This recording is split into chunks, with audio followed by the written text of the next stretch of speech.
All right, everybody, welcome to Sandbox Cooperative. The mission of Sandbox Cooperative, for those of you who maybe haven't heard this specifically, is to host a forum of conversation around faith and life issues with engaging speakers. So tonight we are excited to have Jay Bakker with us, and he'll be up here on the stage talking with us in a little bit. First announcement that I have is that it takes money to run these things, and we'd love to keep this going. If you would like to give a donation, if you're in the room, there is the hat over there, as Dave mentioned earlier. If you're watching at home or online, there is a donate tab on our website, and you can go there. So a little bit about the format tonight. We're going to kind of talk through some social media stuff, and we're going to introduce Jay, and then he'll get up here and he'll present for a little bit. And after he is done with that, we'll kind of open it up for question and answer time. If you have questions during the middle of this, write them down, ask them. This is your time to engage this whole evening. So as much as you see fit, feel free to do so. At this point, I'm going to pass it over to Erin, who's going to give us a little bit of an update on some social media things. Before we get to Jay, here are some logistical things. For those viewing online, you can ask questions and join in the conversation in 3 ways. On the Sandbox Cooperative Facebook and Twitter feeds using the hashtag SandboxCoop, or by using the on-screen chat box included through our live stream. Simply submit questions for Jay, and we'll do our best to get to them. Also, if you're viewing online, we'd love to know where you are watching from. Check in on Facebook, Twitter, or on the live stream chat. Let us know what city and state you're in and how many are watching with you tonight.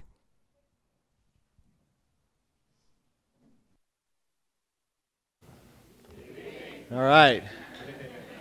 It's great to be Dave. We're so happy to be able to offer another Sandbox here tonight. I want to introduce Jay Bakker. Jay is the pastor at Revolution Church up in Minneapolis. They worship at, they gather at Bryant Lake Bowl up in Uptown. He is also starting an online podcast called This Is Radiocast. It's just getting started, and I'm excited to see how that turns out. Jay has written several books, so buy them and read them, and then share them with friends and let them know about this message that Jay is sharing with us. He is the son of Jim and Tammy Faye Bakker, the televangelists. He travels the country and the world talking about his life experiences, his struggles, his successes, his learnings, and things that he has discovered. Jay has a message about this radical grace that I've been fed by and have had the pleasure of learning from Jay about this message. And there's a part that I want to read directly that comes from one of his books. Jay is a grace enthusiast, a dyslexic, introverted pessimist, and a prisoner of hope. He has been featured on CNN, he's been featured on ABC News, but he's never been to Sandbox. So, welcome, Jay Bakker, to Sandbox Cooperative.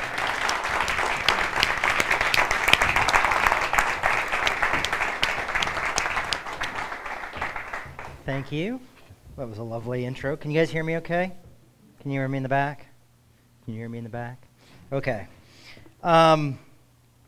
Great being here. I'm not used to wearing one of these, so I keep thinking, where's my microphone? I have a bit of a history with Rochester, Minnesota. Some of you may remember, some of you may not. And I wanted to kind of share with you a little bit about my first trip to Rochester, Minnesota.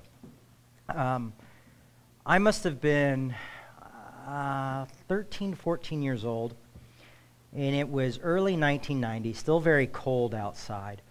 My father had gone to prison in 1989 and originally had been given a 45-year sentence, which later, thank God, got reduced because people realized that was a little bit crazy. And so we were living in Orlando, Florida at the time. And it's weird how the federal government decides where to put people in prison. It's like, where will the family be the most miserable? I mean, I swear if it was below 65, we didn't have to dress out for PE in Orlando. So to give you an idea of what the temperature was like, difference for us was like, I remember I took a hot bath as soon as I got here. I was like, I've never been this cold. We got off the plane, and I hadn't seen my dad. I was afraid to really go. My dad had been bouncing all over the country. They've been transferring him to prison to get him finally to this the federal medical facility. I don't know if it's the FMC. What is it? FMC. I'll tell people there's a prison in Rochester, and they're like, oh, really? And I'm like, it's a dirty little secret. But it's a medical center, too, so like everything else here, there's medical things involved. I think they were afraid my dad was going to get shanked. Not funny, but kind of funny now that it's been a long time. So we get off the plane in Minneapolis, and it's funny because my parents met in Minneapolis, and a pastor, Reverend Shaw, comes to pick us up. He was pastor of the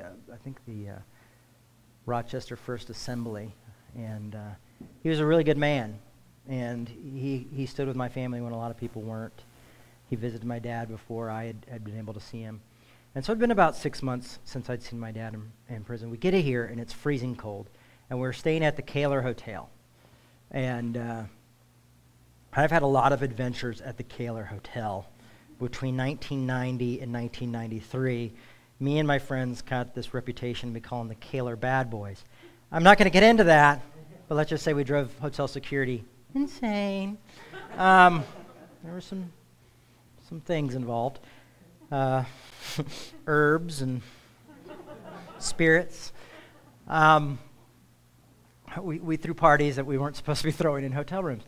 But that first time we got here, like I said, I took a bath. And I remember waking up the next day, and because visiting hours start at like 7 or 8, but I think we got up at like 6 a.m. It's still dark outside.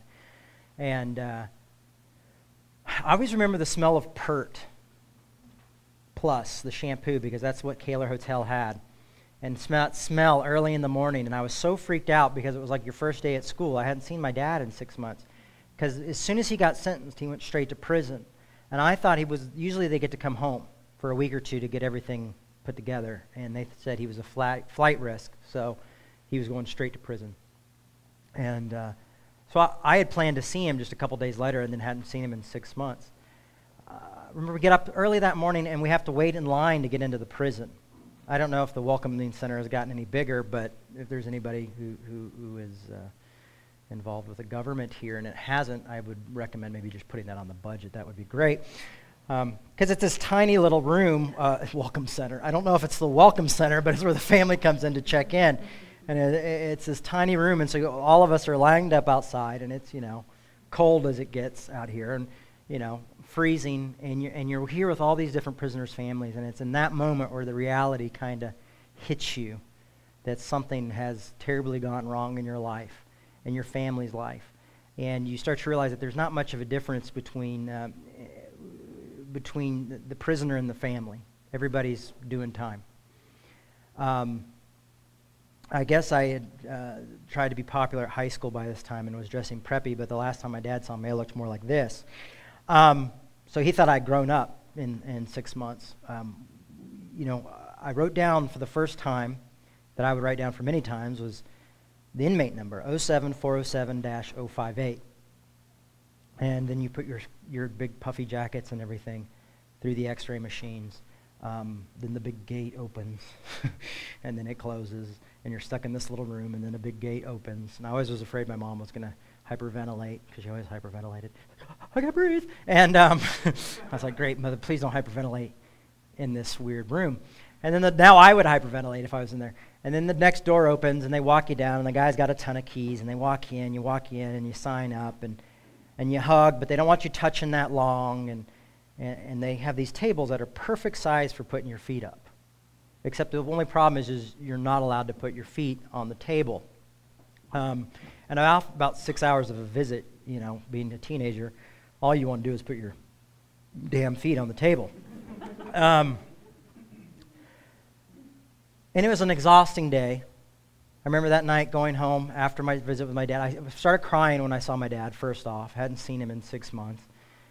And my sister was kind of like worried that I was going to upset my dad. And so we both, neither one of us could tell really what was going on. It was me, my sister, my mom, my dad's sister, Aunt Donna, and my sister's son, James, who wasn't even 1 year old at the time. And it was just this moment of, we'd lost PTL, we'd lost the church. My dad had lost the church probably 2 years earlier. And we had lived in 3 different states over that time, trying to figure out what our life was. And then it was just kind of like, well, now this is what your life is going to be. And at the time, we thought it was going to be 45 years. I remember my first day in kindergarten. I cried so much, I was so afraid that my mom was going to leave me and never come back. And the reason I didn't want to visit my dad originally was because I was afraid to leave him and that I would never be able to get him back. And to go from this having your family be like the biggest televangelist Christian church in the world to, just to this point, it was shocking. And you say, well, Jay, why are you telling the story besides the fact that you're here in Rochester? Honestly, I don't really live back in that past all that often. I mean, usually when I'm writing a book, they were begging me to talk about my parents more, and I'm like, no, I tricked you into giving me a book deal. Now let me write about theology. So they would love this right now if I had a publisher right now. If you're listening, I'll sign anywhere. I remember going home that day, exhausted, going back to the Kaler, eating in there used to be a cafe in the Kaler. I don't know if it's still there. And they had these things called turkey sundaes, and it was an open-faced turkey sandwich, but it had cranberries on the top, and they used ice cream scooper for the potatoes, so it looked like a sundae. It's funny the things that you remember. And that was the beginning of many years of me in Rochester. And from what I've heard, it's changed quite a bit since I was here. Why do I bring this up is because we're talking about grace today. And it's Reformation Sunday. Yippee! And to me, grace was something that was only a word back then. It was not an idea that I understood. It was nothing I've been taught. I knew Jesus loves me. That's what I heard about. I knew my parents loved people usually a little bit more than most of the people they hired. But that was about it. Because my parents were always taught me to be very tolerant with people and very loving of people and always put other people first. Which would be strange because it seemed like the whole world had a different opinion about them at the time. But it would be many years later when my father got out of prison and I would really get disillusioned with church that I found out about grace. And I had a very similar experience to Martin Luther that he did on Reformation Day, I guess. Was it on this day in history? Close. We're close. It was Halloween. He was out trick-or-treating, and the lightning bolt started because God was angry that he was trick-or-treating and not doing an alternative to that. Some people grew up in weird churches. Lutherans like, I don't get it. It's just always been Reformation. No, it's an alternative to Halloween. But I thought God hated me as well until I was probably about 21 years old and had this weird relationship with understanding God. And I was living with some friends in my family. And I said, why does God hate me? God made a mistake. I can't do any of these things that good Christians tell me I need to do. I try, but I can pretend for only a certain amount of time, and then I always fail. Or I can go out there, and I remember this pastor one time telling me, well, Jay, don't spend too much time with people you minister to because, you don't want to let them know that you're, how human you really are. I was like, oh, that sounds like a great idea for disappointing everyone and setting someone up for failure. But my friend said, what about, he said, grace. He said, read Galatians, the book of Galatians. And I read the book of Galatians, and I sat down. I had a few questions, but that book changed my life. That and Ephesians and Romans. I read those three books, and it was the Apostle Paul. Sorry, Jesus, I'd heard your story too many times. But I was able to see Jesus' story differently after reading these books. And all of a sudden, I knew I was accepted. And it blew my mind. I remember calling my dad in the middle of the night.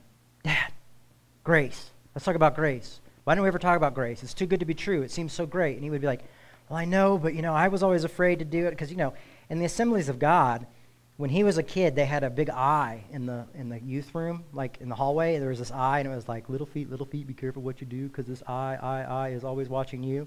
So it was kind of like God's a big eye, and he has a notebook, and he has a big stick, and he wants to hit you with it. And he's a male. Because I keep saying he, and I try to not give God a gender because I don't think God probably has genitals. But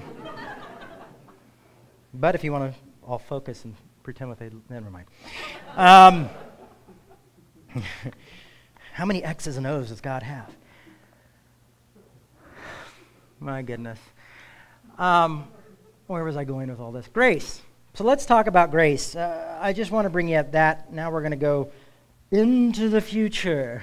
And here we are in 2014, all the way from 1990, then 93, now to 2014. Reformation Sunday. We all have a sense of justice. No matter what you think, we all have a sense of justice. Some of our Calvinist friends or neo-Calvinist friends have a little bit more of a sense of justice than some of us. Yeah, I thought it went a bit over in rehearsal. But we also are always looking for the exception to grace. Who gets grace and who doesn't get grace? It doesn't matter how much you've grown up with grace, and I'm going to show you that you all have an exception to this idea of grace. Even though Paul says all fall short. You know, Paul talks about, all fall short of God. No one meets these standards. You're all crippity-crappity or whatever, and then we whip ourselves and feel horrible and then find out about grace and then get rid of the whip. Thank goodness. But yet we all fall short, but we all have an exception to who gets grace. Legalism is a very tricky thing. Religion, the need to follow the law, even if the law is the new law. We like to create new laws. We're like, oh no, the old law is gone, and now we're under a new law. And it's funny how the new law just kind of goes on with church traditions that we've built over the past few hundred years. Rather than seeing the church evolve, we think that church gets stuck at places. And the good thing about Lutherans, that I know some of you are here, I know I have a Lutheran-heavy crowd because I'm in the Midwest, is at least you guys are 500 years rather than 2,000 years stuck. A lot of us are 2,000 years stuck. Another one that went over really well earlier in my head. Rehearsal was in my head, by the way. They don't rehearse here. But let's talk about legalism, the need to follow a religious law. It often tricks us into becoming that which we disagree with. It often blinds us to our own. It blinds us so we have our own sense of justice, or it blinds one eye. Legalism does, and it tricks us. Because legalism makes sense. It comes in a box, it's nice, you pay for your sins, or that you've done something wrong, you pay for it, you get what you deserve, you get your pound of flesh and all these things. Oh, it makes sense. You be good, you get treated good. How you act, and then you get an action for a reaction. But Jesus comes and says, no, it's a little bit different than that. And then people say, yes, because Jesus died for us. No, I'm not going to get into atonement theory tonight because we don't have enough time, but you can probably find something I've talked about it on. And because we all feel like we need this sense of justice. But remember, I think as humans, our understanding of God has evolved over time. And that God did not stop speaking when they decided to vote on the last book, or when they got the printing press and was like, oh, we're not going to add anything else now. I swear if we had 50 more years of the printing press, we'd probably have some different books in there until the printing press. No matter how much we say we love our enemies, as Jesus taught, we don't really know until we have proof and action. And when do we know what the proof is? Is when one's enemy loses power or is defeated. That's when we know where our grace comes in. It's easy to, say, well, I would love them if they weren't such pricks and they weren't so legalistic and they weren't so judgmental and they weren't so raising these impossible standards, or if they weren't such male chauvinist pigs, or if they weren't so this or that, if they weren't, casting everybody to hell, I could really love them. I guess someone told me there was a street preacher down the street. And those guys are hard to love. They're best to love from a distance because, the whole pearl to swine thing really is that. Have you ever tried to argue with a street preacher? It goes nowhere fast. And I thought I liked to argue, but street preachers and Twitter made me realize I'm not into arguing. Because there's always someone who will out-argue you.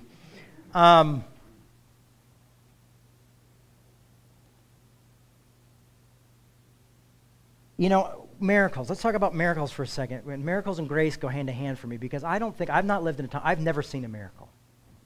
Some of you may have seen a miracle, and now you want to hear me say, you'll tell me afterwards, but I don't think I've ever actually seen a miracle. And not getting a parking spot during Christmas doesn't count. Getting a parking spot at the mall close during Christmas does not count. I didn't see a lot of miracles growing up. I never saw anybody raised from the dead or anybody, leg restored. My mom had cancer, and I prayed for her every day, and she died. I didn't see a whole lot of miracles. But I've started to wonder, and even just today I was wondering this, it came to my mind, that maybe the miracle is letting go and loving those who persecute you. Maybe loving your enemies is the miracle. It's doing something that's beyond normal. Why do people celebrate weddings? Because it's like, oh my gosh, you guys are stuck together for the rest of your life. Let's celebrate this because this is kind of crazy, And it's true, just saying. Even if our unconscious is throwing the wedding, that's what's going on. So maybe that's the miracle, is how we love people. Because lately I've seen a lot, not even lately, even back in 1990, I saw a lot of people who knew the idea of loving Jesus and grace and forgiveness and all this stuff, not show it. Or say, well, I'm sorry, I'm stuck over here in this box because I'm in this denomination, so obviously we can't help you or restore you, so we'll stay over here and watch from afar. And so grace becomes this thing that there's a box, and everybody has their grace box, and it becomes this limited thing that somehow goes around. We have rules and regulations and our own legalistic system that keeps us from practicing ultimate grace. MLK Jr. said, only love can transform an enemy into a friend. And I believe that. And I believe if we have the grace to love our enemies, and our grace to sit down and be patient and kind with those who do wish us harm, which is a lot of work. It's an uphill battle. Sometimes it does require a miracle. It requires us putting triggers and all these things aside, which are very tough and not a lot of us can do. But when we're able to do those things, I think about just the man who said that, MLK, who loved his enemies, and it did get him killed. So there's a reason to be discouraged or afraid to love your enemies. There's a reason to be afraid of restoring your enemies, because what if you restore them and help them and they go back to exactly what they were doing? And I can tell you from experience, more than likely they will. Because people get comfortable in what they know and how they do it. So we need a miracle. We need something that's transformative. A grace that actually transforms people. A love that transforms people. But the great thing about those people who took MLK's life, time passed and things changed. Are we where we need to be? Of course not. We're actually seeing now that it's a lot worse than a lot of us. We had blinders on. We're like, oh, it's okay, and then all of a sudden black young men holding toy pistols are being shot left and right, or racism is alive and well. Sexism is alive and well. It's easy for us to forget these things. But things have changed and evolved into a different place that shows now we need to evolve here and here and here. Life isn't simple. I think sometimes we run to religion with the hoping that it's going to be a magic word and it's going to be simple and go, hocus pocus, everything's changed and it's going to be good, and then that's why you go to church and you go like, I hate this church. I'm so disappointed because nothing's changed. It's like, well, because you're with a bunch of other really disappointed people who came together to get something changed, and it didn't change for them either, so now you're just misery loves company. I'm sorry if I step on your toes. It's just why I'm just speaking from my own personal experience, strength and hope. So accepting you are accepted used to be the toughest battle for me. I used to read all these Brennan Manning books and all these books on grace, and said the toughest thing you do is accept that you're accepted. And Paul Tillich has this great sermon on you are accepted, favorite sermon in the world. But I've realized that maybe all of a sudden those two keep trading on and off. You do have to accept others are accepted as well, and sometimes that is your enemies who you have to accept are accepted. And that's really tough, especially once you realize you were accepted. Because, see, we all have this tendency to turn into kingdom police or grace police or Jesus police or, grace, I need to see where's your hall pass, I don't know, I need to know if you can get in or not. No matter how liberal or social justice orientated we are, we will create our own type of rules and law and justice, and we will have an in group and an out group. So there is a miracle that requires us all to put down our weapons, to put down our ID checkers, and just say, we're going to try to work together for a minute. I'm going to be done in a second. We're going to have a lot of fun Q&A, right? He doesn't deserve grace. She doesn't deserve grace. Grace is both a selfish and selfless act and can be both at once. It's a selfish act because we love to accept that we are accepted, which is also selfless because we are accepted. You are accepted no matter what. It's also a selfless act to love those who would harm you, and it's also a selfish act to love those who you just want to be on your team. There is a give and take. Grace or forgiveness or love, whatever you want to call it, it can be a two-way street. When Jesus asked people to love their enemies, he said, I want you to love your enemies. I want you to do good to those who persecute you. I want you to treat them well. And they're like, oh, well, who's my enemy? And then he goes into the whole, what about my neighbor and all this stuff? And he goes into that whole story. But it goes on further to say, well, what different are you if you only love those who love you? What different are you if you only loan money to those who can repay you? What different are you from the Gentiles, which mostly I'd say of Gentiles are in this room. Most of us are Gentiles in this room. There's a few of God's chosen, I'm sure, one or two. Maybe you have a little bit of God's chosenness in you. I'm talking about Jewish folks, not Calvinists.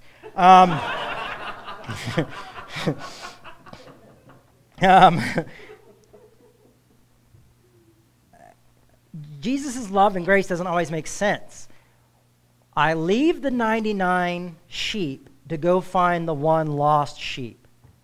Now you go, if you're Rambo, and you got to save some folks, and there's like this one little guy down here in one of the tiny little prisons, and then there's all these other people in the prisons, the war camps that you can save. You go, oh, I'm sorry, little man.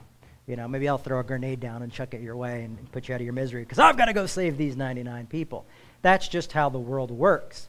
But Jesus tells a story about this guy who leaves all of his sheep behind and goes and finds this one person. Who is the one person that God leaves? Who says that when this sheep is found, there will be rejoicement in the midst of God's angels. Do you know what's in the midst of God's angels? God. This is like a trick question. Grace and forgiveness may be the greatest horror of the Bible. It may be the biggest mountain we have. When he says, if a soldier asks you to walk a mile, walk the extra mile.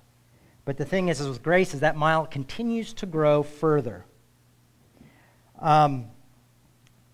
There's this gay rights activist right now who's helping raise $150,000 for this Oregon couple who refused to make a wedding cake for a lesbian couple.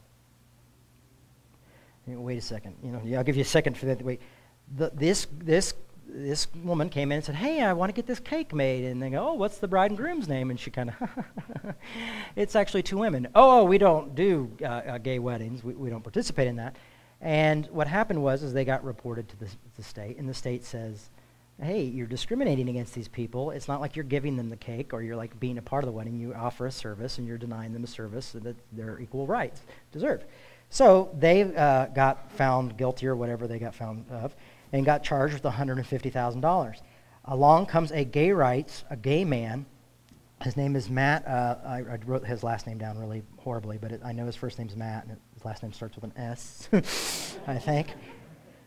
And he's trying to raise money to pay them. And people go, why would you pay this gay man? Why is this gay man trying to pay their thing? And I've put this on my Facebook, and it's weird to watch the reactions because people are like, not into it at all. Some of my favorite grace people are like, man, screw that guy. He gets what he deserves. Or,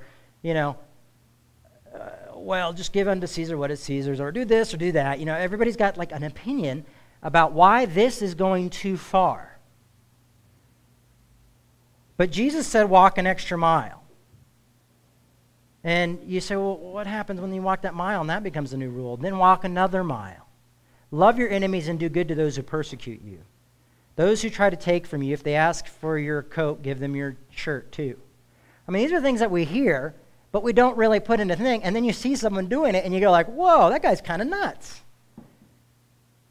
And he said, they are only my enemy as far as they disagree with my lifestyle. But they are my brothers and sisters in Christ. Now, these two have not said if they would accept the money. They have made it clear that they still don't believe it's okay. But this is an example of what grace is. Another example of grace is Mark Driscoll. Mark Driscoll is a pastor I have not agreed with ever, I don't think.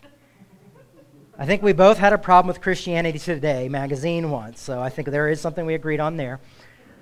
But for the most part, this guy, Seattle pastor, male chauvinistic guy, very scary. I did not agree with anything. Now the guy has been investigated. The guy has had everything put against him. He has stepped down. And all these people who have called for his resignation still don't feel quite happy enough. And they feel like there needs to be more done, and then there's this list of things that he needs to say in order for everything to be okay. But I will tell you what, we're asking someone to go the extra mile the opposite way. In my perfect world, he would say, my thing is horrible. I'm giving all my money to Revolution Church because I hear they're doing good stuff. And everything I said was horrible, and everyone's equal, and I'm going to write a book about it, and everybody's going to be happy. But that's not how the world often works, and that's not what grace does. Not what love does. Love never demands its own way, Corinthians 13 says. It's never irritable, and it keeps no record of when it's been wronged.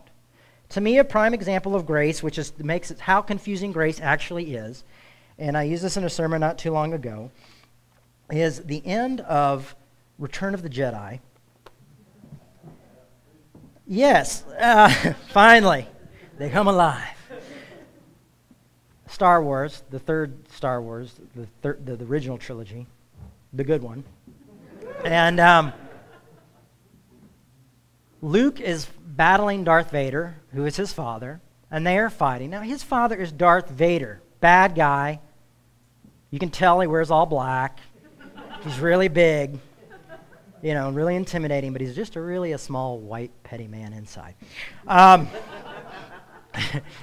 Who whines a lot, just kind of like his son.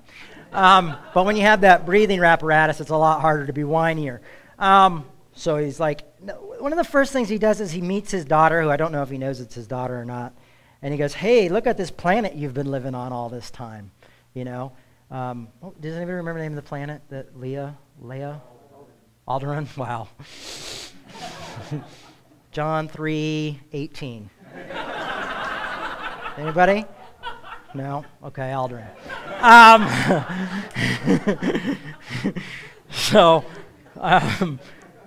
Alderaan, here we are with Alderaan. And he goes, hey, look, and they raised you as your own, and they took care of you, and, here we are in this big, giant Death Star, if you will, which you will, because that's what it's called. And he goes, oh, we're fully operational, and I'm going to show you an example of these people who raised you as their own, and I'm going to blow up this whole planet. And just, we all saw it. And because Obi-Wan's like in the Millennium Falcon, and he's like, I just felt as though 1,000,000 souls were crying out into the darkness, He got a little rusty, because, in the first, well, never mind. But he felt it.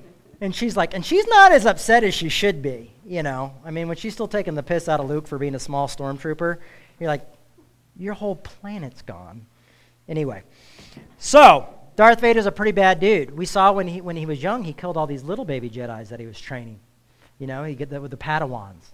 And they're all like, hey, Master Skywalker, what are you doing? And he's like, boom, boom, and just kills them all. So he's killed thousands of people, tortured thousands of people, made Hitler not look like such a bad guy. Yet at the end of the movie, he gets this instant where he changes his mind. He throws the emperor into this, with his lightning power, into this tube and decides to save his son last second, almost the opposite of the resurrection type of thing, or the crucifixion. Instead of his son dying, he decides to save his son. And then his son's like, I'm going to save you. And is like carrying giant Darth Vader, and he goes, take off my helmet. No, you'll die. And he goes, but I'm going to save you. And he goes, you've already have. And he takes off the mask, and he takes off the helmet. And he goes, I want to look upon you with my own eyes. And he sees him. And then he dies. And you see, like, Luke is trying to carry this dead body of Darth Vader around. And you see him at the end at the Ewok village. and the burning of the Father. And then you see the 3 spirit ghosts, remember? And they changed it. Thank goodness I never saw the changed version. But there's Yoda, little ghost Yoda, and little ghost Obi-Wan. No, he's not little, normal-sized ghost Obi-Wan.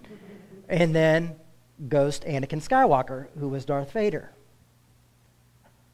Does he deserve to be a spirit Jedi ghost after everything he's done? No. It's awful. But maybe, just maybe, that's what grace is. Maybe the supernatural thing that we've been looking for is grace. And we all have the ability to do it. But will we ever fully be able to have the willingness to do it and the sacrifice it takes to make it happen? Thank you.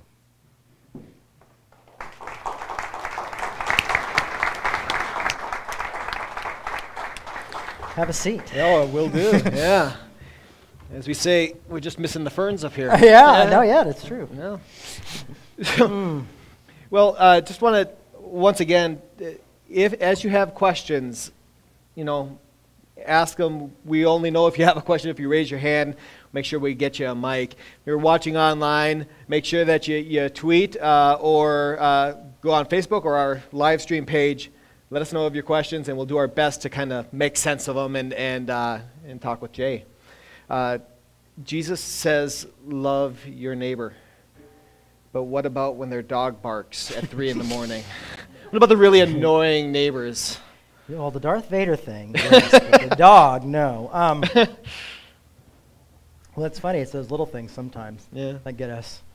I remember my thing used to be loving my neighbor as myself was just always wiping the seat in the bathroom, even if it wasn't my own pee. I thought, this is the sacrifice. That's the stuff right there. Yeah.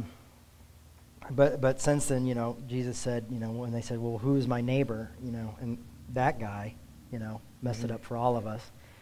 Because that's when Jesus told the story of the Good Samaritan. Yeah. And, we kind of get the idea that we're supposed to love everyone and be inclusive. But it really doesn't make rational sense.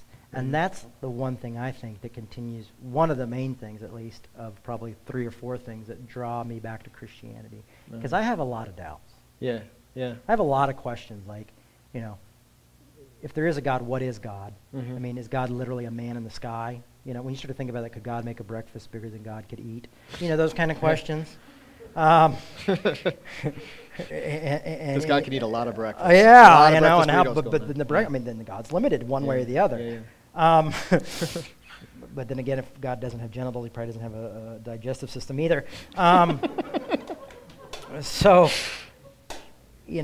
but those ideas are radical ideas to me. And even though they're very simple, and sometimes we get often tired of hearing them, and we go, oh, we've heard about a sermon on grace, and we've heard about a sermon about loving our enemies, but, what about us feeling better or being successful, or what about, something that's really theologically deep?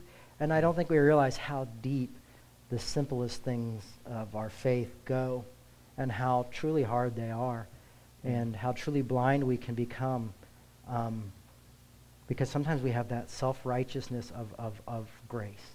Well, I've learned to grace, and I've learned to love people, and I've learned to give myself for people, and this person hasn't. Mm-hmm. And therefore, they are not privy to it. Right. Or they're right. privy to it, but I'm going to have to take them down a few notches, and right. And usually what you start to realize is that there's never enough notches to bring them down. I mean, I felt that way about Jerry Falwell in my family, because Jerry Falwell played a big part of my parents' fall. I mean, my parents played a part in it as well, but for a long time, nothing could solve. I mean, Jerry Falwell died, and I was still angry. I was like, okay, we've got to. Can he die again? Right. You know, Right. Yeah. Can he rise from the dead so I can kill him and die again? You know, I mean, where there's things of just, there were certain things and certain people that I still don't want to give grace to. So what do we do with that? And it's a process, right? It's a process, and it takes us that far. Like, I did not have any empathy for, I wasn't having a whole lot of empathy for Driscoll.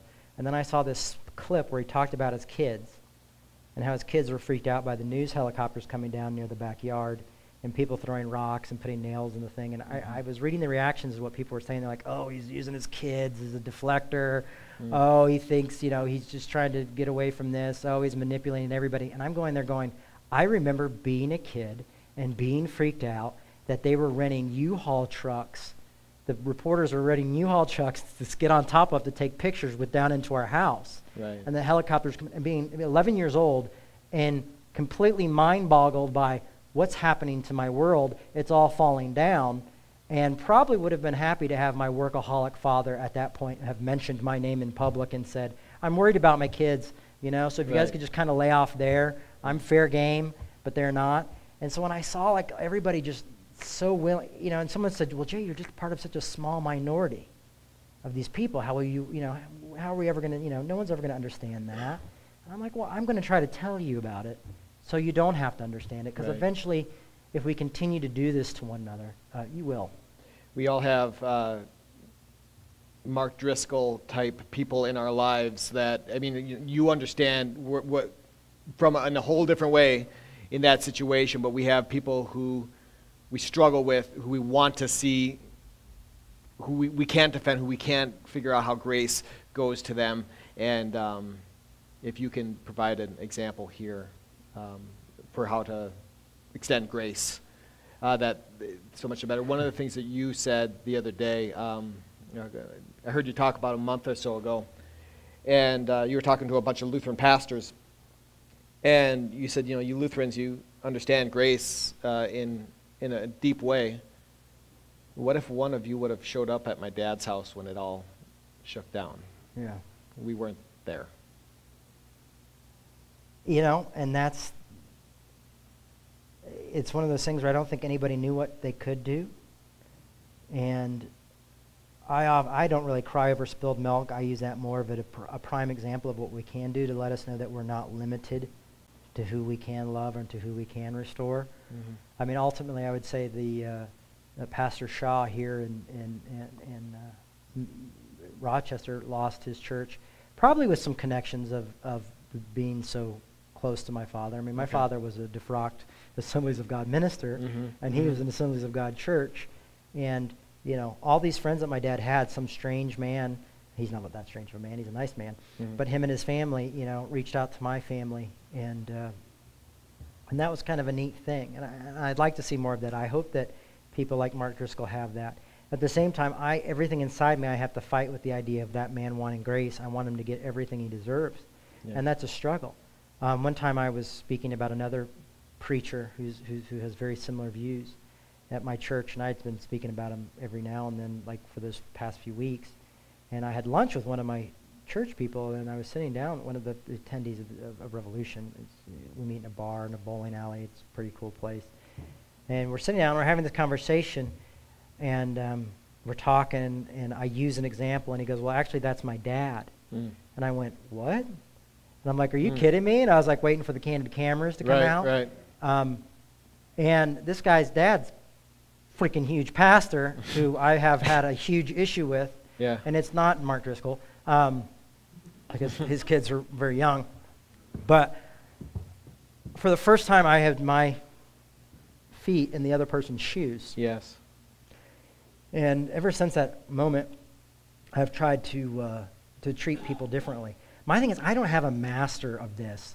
I always like the Brian McLaren always said Q and R's, questions and responses rather than questions and answers. Mm-hmm. What I am doing here is I'm saying, are we capable of doing something that literally seems beyond natural, something that may be a supernatural way, not in like, oh, there's going to be ghosts or we're going to bark like dogs in the streets or anything, but, or get drunk in the spirit. But, are we able to do this thing that seems really hard? And it's very easy for me to get up here and talk about it But it's also very hard for me. I mean, get me on Facebook and get me onto the wrong person. You know, they have the wrong comment on my Facebook page, you know, and I'm like, oh, you didn't like Constantine, the TV show the other night? Are you kidding me?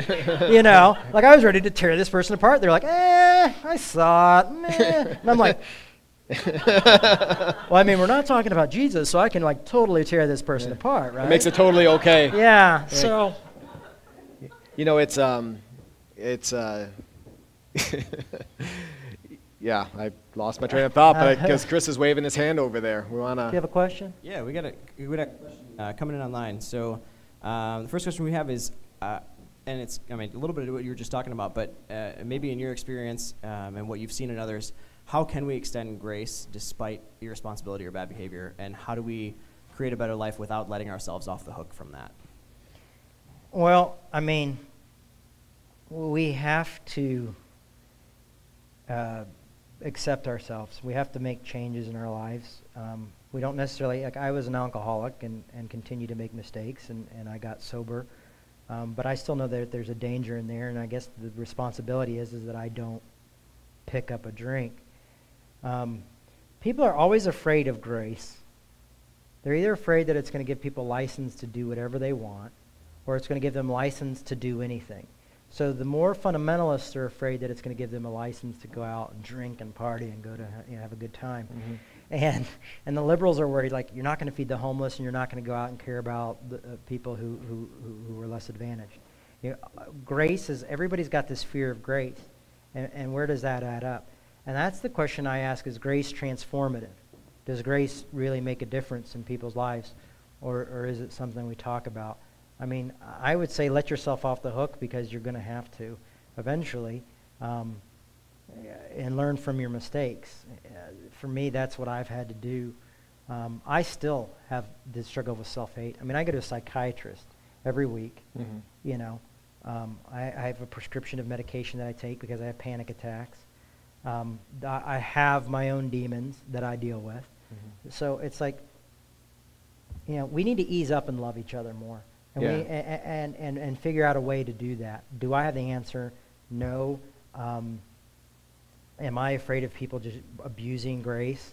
The world has just become such a complicated place that I don't know if I actually think I am afraid of that anymore.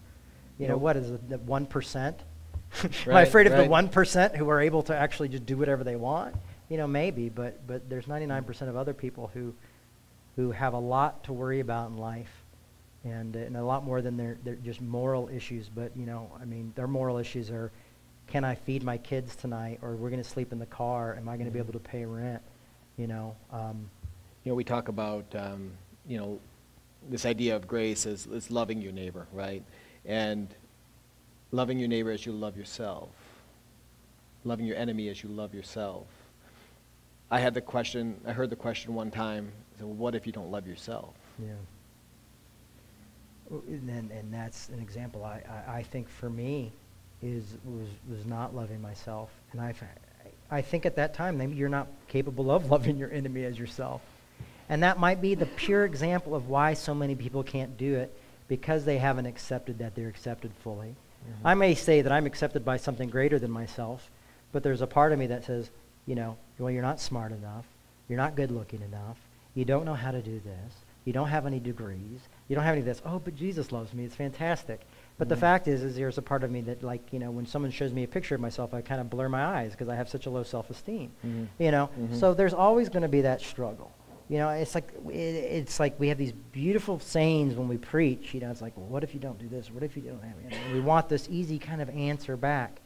And I just think that there's just the system is so complex that there are no easy answers, and that we've got to work this thing out. And that's why it says, you know, just talk about taking up your cross or dying to yourself or learning these things. Sometimes dying to yourself is just saying, I'm not going to let myself have it today. You know, part of my self-help routine is when I would have hateful thoughts about myself, I would have to go, no, I'm not going to think that. Don't beat yourself up. Extend the grace to yourself. Yeah. One of the things that you said is, you know, like the conservatives say, well, if we offer grace, well, then people do whatever they want. Then the liberals will say, well, if we offer grace, what was the part? Well, they won't do anything. They won't help anybody. They won't help it. I've heard it said about the Lutheran tradition that I come from. In the name of grace, we've codified low commitment. Yeah. You know. Yeah. And it just got really quiet in here.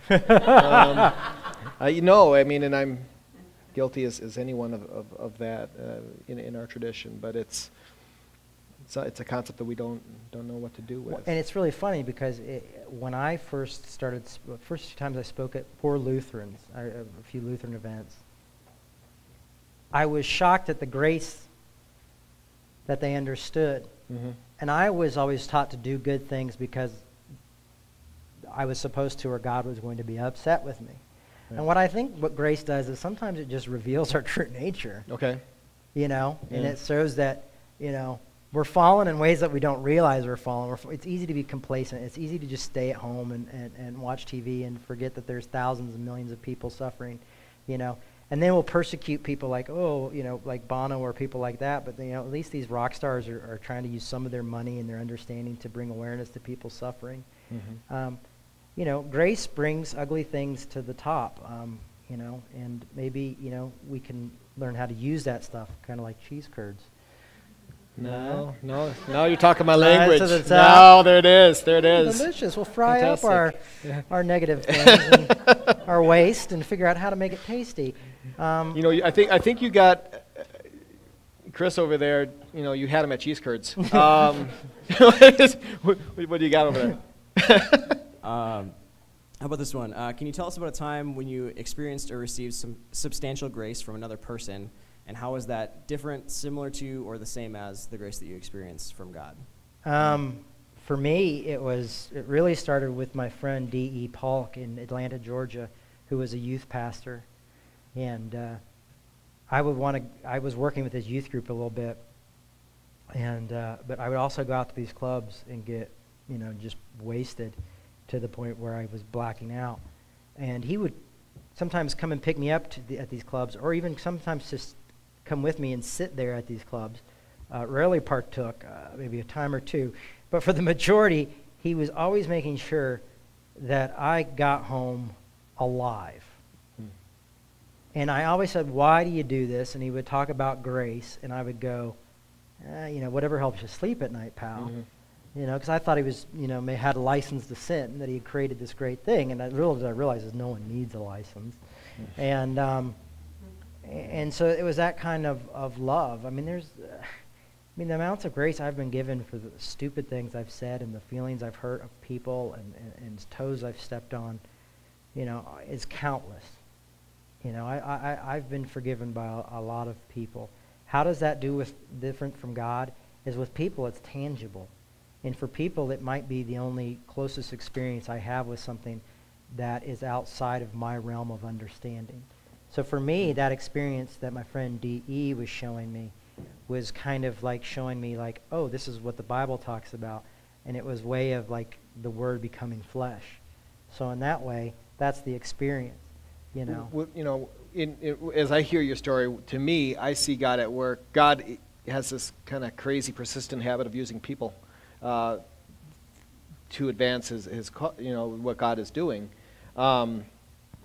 Isn't the grace of God known through D.E. in this instance? Yeah.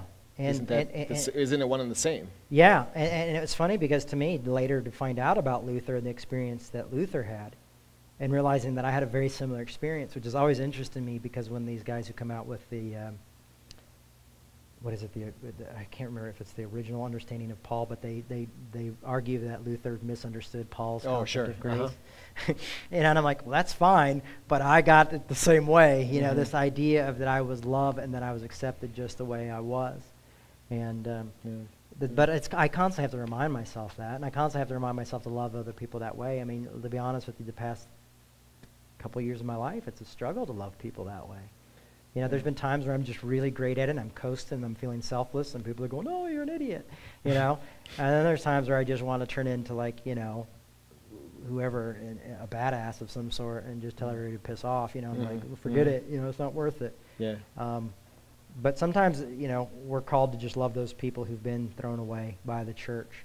It's just when we're called to love those folks and give those people hope, It's just really, we have to make sure that we don't end up turning the people who have done that into victims as well. And it's easy for us to say, well, we're just going to point all of our, we make a law out of gospel. We make a law out of grace. We continue to get back to it. And it's a human nature. Yeah, and I think maybe that's why philosophy is a beautiful thing. I've gotten to know, one of my best friends is Peter Rollins, and he's a philosopher. And philosophy can be crazy and sometimes make you feel like you're just in this ongoing spiral or just this revolving door. But in a way, you grow through it. And maybe that's it. It just seems to be, I wish it would become simpler, but it seems to become more and more complicated. Yeah. To understand is, why do I follow this? Why do I follow God? Why do I still call myself a Christian? What does grace look like? Well, how is it that fact that grace has become, and you can tell as I'm talking about it, I'm trying to figure out what the next evolution step is of grace. It's not just about me being a bad boy and her being a bad girl.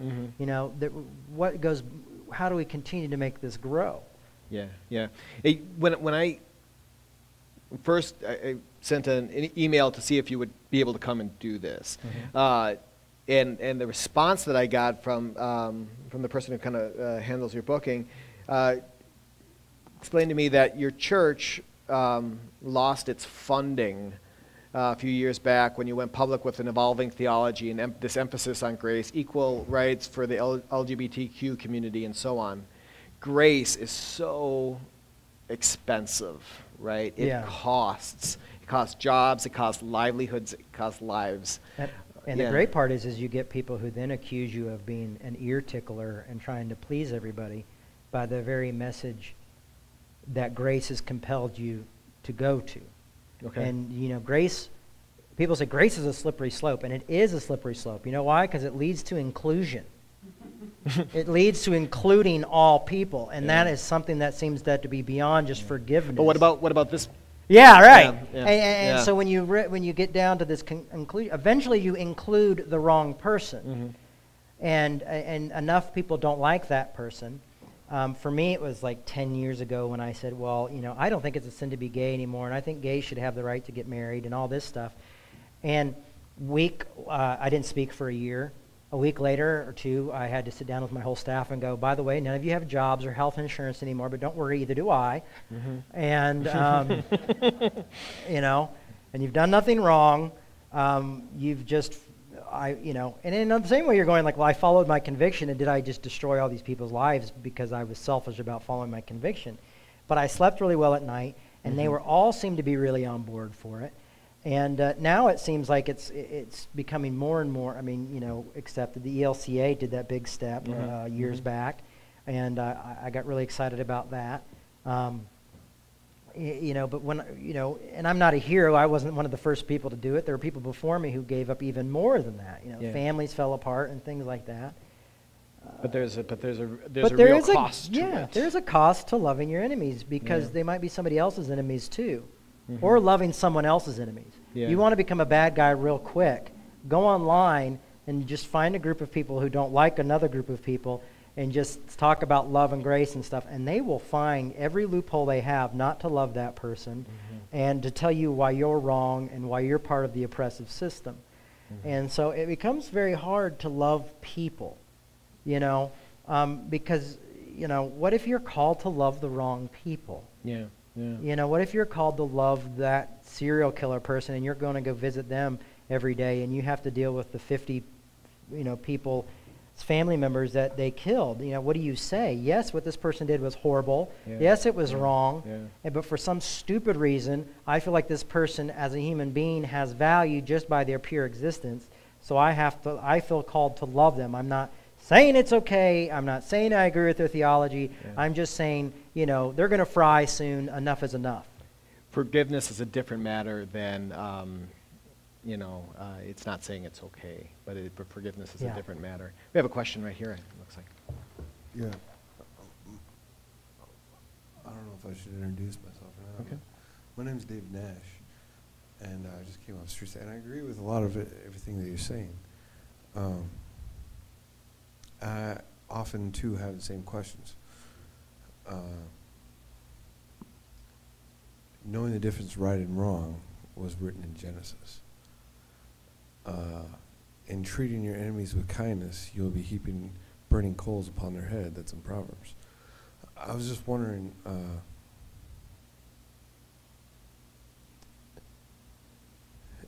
Romans 1 says a lot about what gays are. No, it is one. It is 1:8, right? Yeah, Romans 1. Yeah. And also in grace of what you're saying, in forgiveness, I have the same questions on that. Well, I can tell you. But also in Revelations it says that the man someday to control the world will be in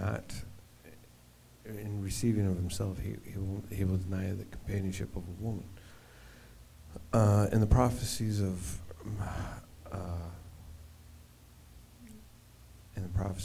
Jesus, Luke chapter 10:18. I was wondering, have you guys translated that, or have you studied in his native language? And as far as I can tell you, Romans is there was no word for LGBT as we understand them. Matter of fact, in Rome, it was a very particular thing.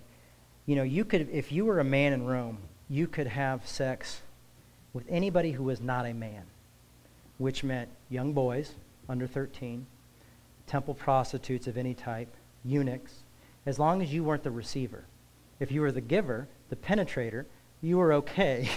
So when Paul is talking about in Romans, he's talking about a very particular type of worshiping other gods and worshiping other people. There was fertility gods that are very explained because it says they worship the shapes of animals and different things like that. These fertility gods, part of that would be is to sleep with someone from the same sex. They had no understanding of same-gender love.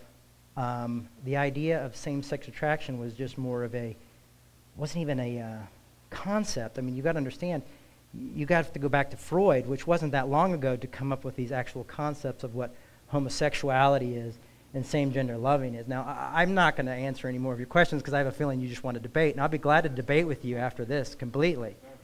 But it's just going to understanding the historical backgrounds of Paul and Romans. You know, I think we do have a question from our online, but thanks. We can continue this conversation. You have a lot of questions. You know, and it's just one too is as far as understanding how the Old Testament was written, understanding how Jewish parables and things were written too. I mean, there's so much to that. We could talk for hours and years and days, but they're great questions. Yeah, you're welcome.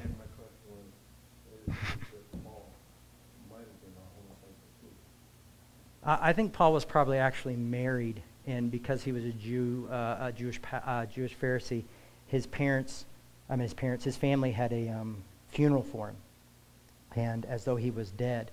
And I think when you're hearing about the thorn in the flesh and those things, I don't think it has to do with homosexuality as much as it does with the fact that his family had disowned him and treated him as being no longer alive. That's my 2 cents. I mean, there's other scholars that are really good at that stuff. I just read a lot. Yeah. Thanks. So another question we got coming in. If there was like one thing that you could share with people, what would you wish more people knew about being a follower of Jesus?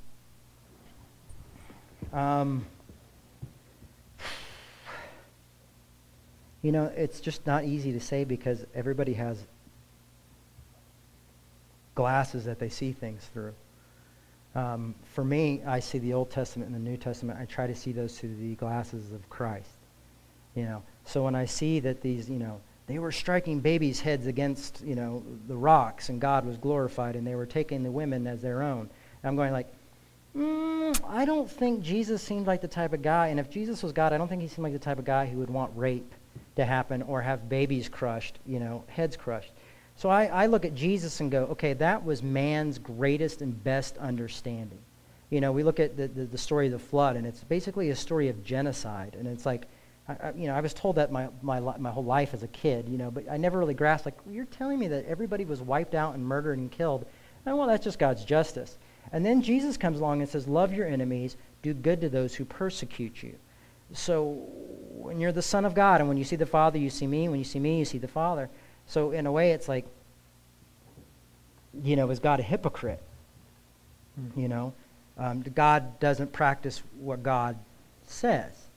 So is there one thing that I could tell every follower of Christ to do better? I would say maybe be patient.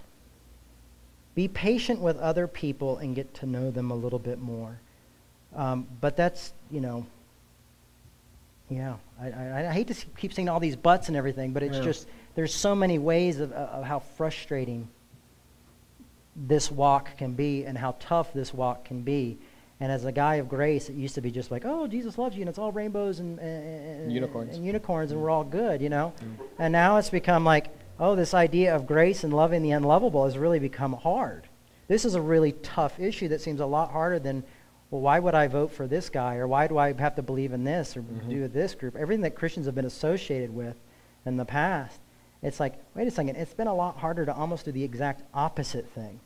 And it's also acknowledging doubt. It's acknowledging we don't have it all figured out. And that's a perception of Christians, and I think Christians have done a pretty darn good job of perpetuating that. But what I'm hearing you say, and what's true of my experience, is that doubt is crucial to the growth of in faith. Well, for me, it has been. Now, James, the book of James wouldn't agree with you necessarily. Sure. It would say you're like a ship tossed in the night. But James was onto something, I think. Yeah. But if you're around Lutherans, you're okay, because Martin Luther called him the Epistle of Straw. Well, there's actually a lot of things I like people don't like about James that I actually like about James, because I think he really got it. When he says, if you walk by a hungry person and say, stay warm, eat well, do good, you're being an ass. You're not going. I don't think it's like you're when it says your death, you make you make salvation in vain or whatever. It's basically, I don't think he's saying you're going to hell because you did that. I think what it's saying is that you've just killed your salvation to that person because you've shown nothing of love and nothing of Christ. But I think doubt for me is important because it has allowed me to understand that I've had God in a box most of my life. And my box got really big, but it was still a box. It kept getting bigger and bigger. And I moved to New York and I had a huge box of God. You know what I mean? I'm like, my box is way bigger than your box, and it's pretty awesome. And I'm very open. And Tony Jones and me used to have this conversation. He said I had a sin box, and that's a whole other story. But here was my grace box, my God box. God has plenty of room. He's really relaxed. It's like a fish tank. He can really grow big in this box. And but it was still a box, and I met my friend Pete Rollins, and he started asking me all these questions. And I guarantee you, if you guys ever have Pete Rollins, and any of you sit down, and if you want to try this, I do not recommend trying this, but say, I want to sit down with you for 5 minutes, and I want you to make me feel like God doesn't exist. You ask me 3 questions, and he will ask you 3 questions, or 4 questions, or 5 questions, and you will go, I'm terrified.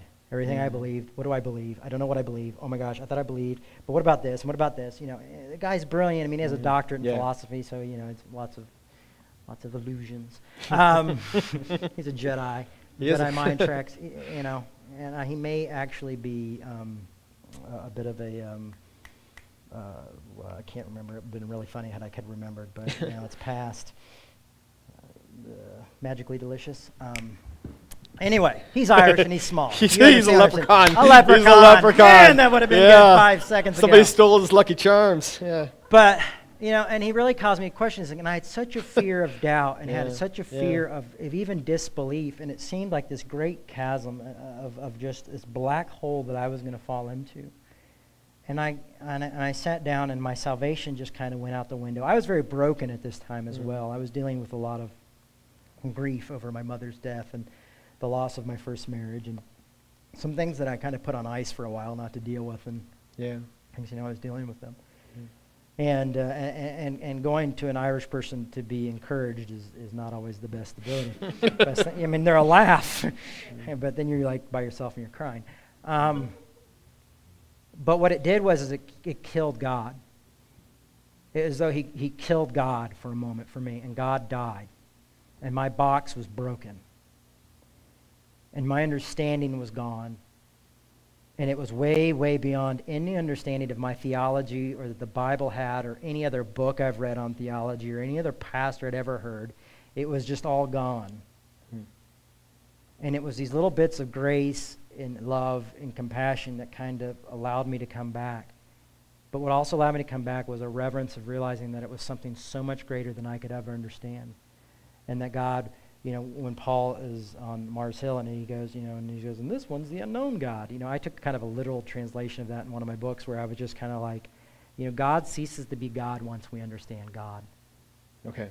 Because if our human mind and our human understanding can grasp God, then God is no bigger than our ideas and our understanding. If this is God. Right. Then God's too small. Yeah, and this problem is that we've done this as God. Okay, right. And everything, God gave it to us all. But then, you ask anybody who's probably gone to Bible college and knows anything that the pastoral epistles weren't written by Paul. They may argue that it was written for Paul and it was okay to write, or there was a wink or a nudge. But a lot of people say the pastoral epistles of 1 Timothy, 2 Timothy, and Titus are reactionary Paul. Actually, letters that are reacting towards what Paul taught. Because Paul tore down Roman hierarchy, and all of a sudden he seems in the pastoral epistles to reset up Roman hierarchy. Okay. There's no male, there's no female, there's no Jew, no Gentile, but then all of a sudden he's like, you got to get married, and the man is this, and the man is that, and the woman is this. And all of a sudden he starts putting people back into their places again. Setting up the structures. And so most people believe that those were added later. I've even read books where people believe they're just forgeries, just plain out forgeries. Yeah. And so you go, okay, well, then if that part we've got a problem with that part. And so people say, well, if you start questioning this and questioning that, then there's nothing left. And what I'm going is saying, well, if this is all you've got, I can sit you down with people who can discount a lot of this. I can show you books in the same book where there's contradiction. Sure, right. Like not even just in separate books of the Bible, but like in the same successive book chapters where Jesus says something about God and then Jesus says something about himself, and they completely contradict one another. Right. So if my faith is built on non-contradictions or in that book and that's God, then I have created God, or I've allowed God to be created within the image of these understanding, of these shared writings and letters. This book was put together very complicated. Your friend Luther who said, I'm going to rebel from Catholicism, but it was mostly the Catholics who helped put this thing together. And I always find that interesting because fundamentalists will be like, Catholicism is not of God. And I'm like, do you know the history of how the Bible really works? And that those guys had a lot more to do with putting this thing together than, no, they were cool then. Right. They had that everything was perfect then. Yeah. And I wish it was that easy. And it's not that easy. I'm not trying to make people disbelievers. I'm just trying to turn people into a little bit more of a realistic place and live a little bit more of a genuine faith where they can sit down and go, I don't know. Yeah.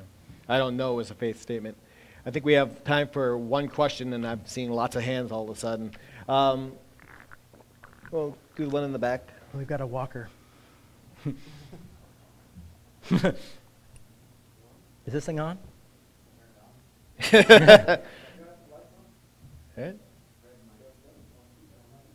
Yep. Is there a battery? We got another one coming. Here we go. Hot mic. Oh, we got one. I'm Jenny, and I just finished my theology degree here at Crossroads College.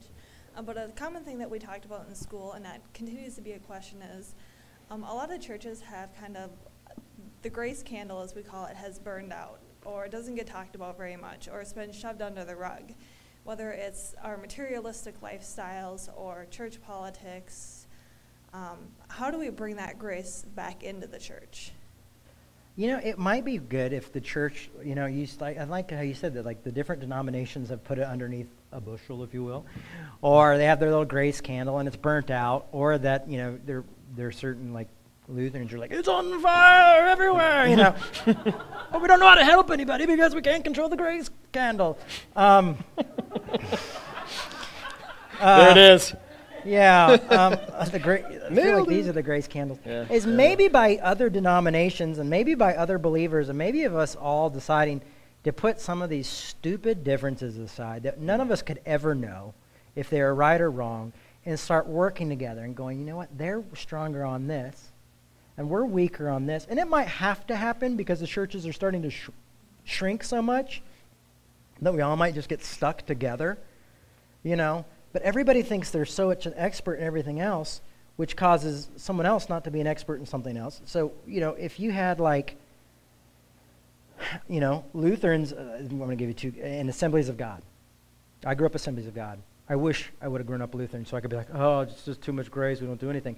You know, and the Assemblies of God, I was like, God hates me. He wants to push me down under the water and drown me like a puppy and then bring me back and then burn me for eternity. That's exciting, you know.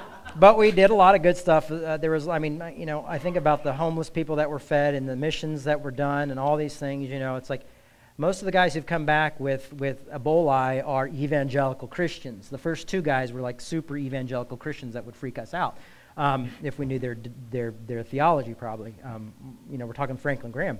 And, you know, but if we took these things and we put them together and we talked about it, you know, and maybe realized that it's not about one candle, that no one has one candle, that you know, only when we come together do we see the full picture and can we light the whole room up. But unfortunately right now we're all just like, and of course we're covering it because everybody else is trying to freaking blow it out or analyze it, and eventually it just burns out because we don't know what to do. You know, sometimes we you know, I read this quote and I can't remember exactly, but it was like, you know, look at a bitter person and you'll find someone who once cared too much or something like that, you know. And people lose that and their light goes out. I would hope that maybe we learn to, we could, but I don't know if we can. I mean, I wish I had more hope. And this is where I'm going to go back to miracles, where I grew up Assemblies of God. Miracles. But they weren't the miracles that we wanted. It was not manna from heaven or gold dust on our teeth or anything like that. But that, like, a miracle would be as if we could sit in a room, you know, and take positive things and just accept each other by accepting all God's children and those that we may not even understand, and sit in a room and go, how can we learn from one another? You know, when I see people who are anti-gay, you know, they're like, well, I know gay people. I know a few, and they're okay. They're good people. Yeah, but I mean, it's like they're not saying like, well, my cousin or my brother or my sister, you know. And usually when you start to hear people like, well, more and more of my family started to come out, you see people start to change because they had to reframe their whole life and where that light was. And, you know, and it happened through relationship and friendship, you know. And I've seen it happen to the most legalistic people where they are just weeping that God is so angry and so hateful and so just. Oh, God's so just, I don't know what to do. I think John Piper is a good example of that. He would say, if you haven't cried about the gospel being so horrible, you know, but the fact is, I want to go up to him and say, there's reason it's a good news. You know, it's called the good news. And so you start to realize that it doesn't have to be this horrible, that you can relate to people and get to know people, and when you sit down and you talk to people and you're able to have different views and different understandings and different concepts, you change. You evolve. When you sit down with people of other faith, that was the greatest thing about New York for me, is living in New York and having 50,000 or 100 religions within like 18 blocks. You know, and going, how could a just God, how could someone claim justice and just say, well, you're the only one who's going to make it. The rest of the people you see here who seem to work really hard and give everything they have to support their family, you know, they didn't say the special prayer. They didn't have the special belief. So they're going to be tortured for eternity. Now let me tell you why I don't believe in hell. Can we close on that? So I think we're 5 minutes over, but hey, in 2 minutes, go there. Why I don't believe in hell is I sat down with a pastor and asked him once who didn't believe in hell, and I had a really hard time with his idea of not believing in hell because I had to have a hell for some reason. So I said, what about Hitler? And he goes, well, Jay, what you're accusing of Hitler,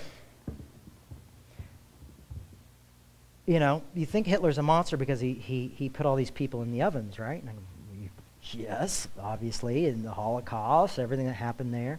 And he goes, well, what you're saying of God is 1,000,000,000 times worse.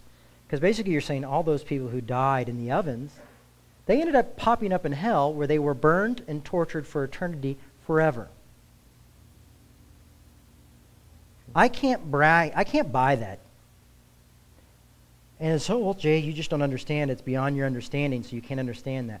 Well, then I went and did a word study. And the funny thing about word studies is you start to realize that God referred to hell. When Jesus talks about hell, he has like 3 or 4 different ideas of what he's talking about.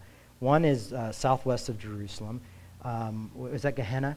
Mm-hmm. What's the other one? It's, you can tell I'm having a hard time with my memories. One is Hades, which is actually another faith altogether that Jesus is talking about. So Jesus is actually talking about another faith. Jesus is actually using being a heretic, basically. There's so many things that we don't realize about Jesus. We think Jesus was sinless, but we don't realize that their time of understanding of sin is if you sat down with a tax collector, you were a sinner. Who did Jesus sit and eat with? Tax collectors. Our theology is a little screwy just because we don't understand content. We don't understand the context, not content, but context of the very thing we're reading. Well, what is southwest of Jerusalem? Well, it was a dump where people who were crucified, their bodies were burned, and the flames went on forever, and things like that happened. People actually understood exactly what Jesus was talking about when he was using these examples.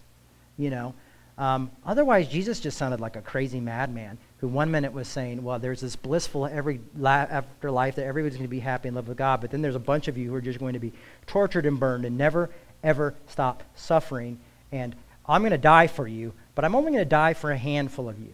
Now, so you're saying that the Son of God comes to earth and is a sacrifice, but is a sacrifice that only covers a few. Because Paul says that God was being entirely just and fair when he did not punish those who sinned in former times. So basically, Jesus coming would end up being bad news. Not good news, but bad news because less people were going to be able to be in the presence of the Father.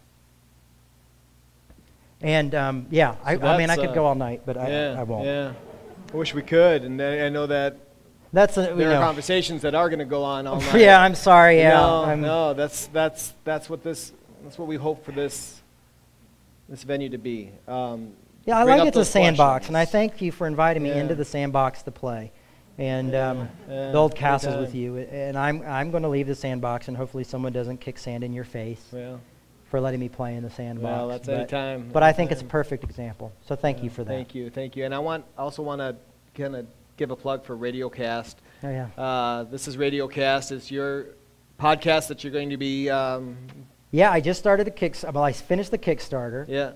It's going to be an interview show where I will interview people from pastors to comedians to comic book writers to judges. I've talked to the different people from all different walks of life. We're going to I'm going to do an interview show. I've raised the money. I've opened up an account. I'm hoping soon to go to the store, the virtual store, and order equipment. We're getting a producer, and it's going to be just an interview-type show where I'm able to kind of broaden beyond just religion and those ideas, because that's always going to be a part of me. Sure. But we're able to have a conversation, a broader conversation, and see what comes out of that. And also, with the hopes that that will give me the ability to continue to do my ministry without always feeling like, I have to raise money, because, it just becomes a tougher and tougher situation. I'd love to be able to do something where I'm a little bit more, you could have commercials and then maybe actually do what you love without having to, beg people to make that possible. It frees you up to do the things that you love. And absolutely. Well, I just want to say thanks again to Jay, and just know that if you'd like to support this, as we talk about money, if you'd like to support what we're doing here at Sandbox, we'd love to have Jay come back sometime. Love to have other speakers come in, and we can just dive deep into these questions and talk about doubt, talk about faith, and see what we can learn from one another. And if you'd like to help us continue that, you can make a donation online, as we were talking about before. Or if you're here, there's a hat over in the corner. You can leave a gift there. Also, remember to like us on Facebook, follow us on Twitter, check out what we're doing online. This conversation will be cataloged on our Sandbox Cooperative website, so if you'd like to go back and check it out, please do that. But let's say thanks to Jay one last time. Thank you. And we hope to see you at our next Sandbox. We'll hopefully be announcing that sometime before too long. Thank you.